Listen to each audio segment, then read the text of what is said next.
En temps de guerre, et notamment pendant la Seconde Guerre mondiale, le couvre-feu t'indiquait qu'il était l'heure de rentrer chez toi et d'éteindre toute alimentation en lumière. En Guadeloupe, on parle d'une délinquance en pleine expansion, et pour soi-disant protéger les mineurs d'eux-mêmes et des autres, un arrêté préfectoral en date du 20 avril 2024 impose un couvre-feu à tous les mineurs de 20 heures à 5 heures. Mais qu'est-ce que ça cache? À part diffuser des vidéos propagandistes d'habitants en accord avec ça, où est la douille?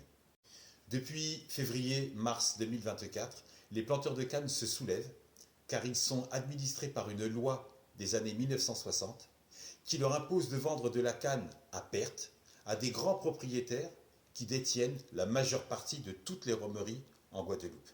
Pour contester, un collectif secret, ça fait du bruit, la pression monte, Gérald Darmanin prend le problème en cours, puis ensuite instaure le couvre-feu. J'aurais souhaité qu'on parle à tous du monde très fermé de la minorité qui vit en Guadeloupe.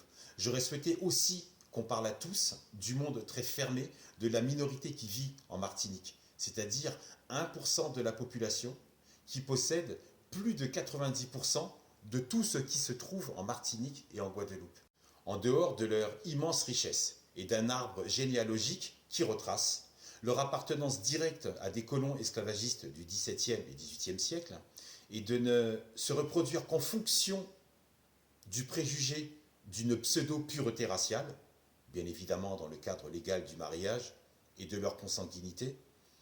Ils ont construit un monde où les fondations transpirent sur la névrose, la discrimination, la hiérarchie entre les races et d'une hostilité violente envers tous les Caribéens, divisés pour mieux escroquer, tandis que les planteurs de canne s'organisent, montent au créneau, mettent la pression, menacent de tout bloquer.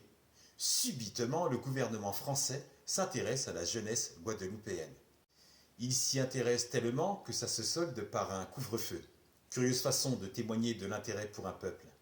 Force est de constater que le gouvernement français n'est plus en capacité de gérer ses colonies telles que Mayotte, Polynésie, Martinique, Guadeloupe, Tahiti.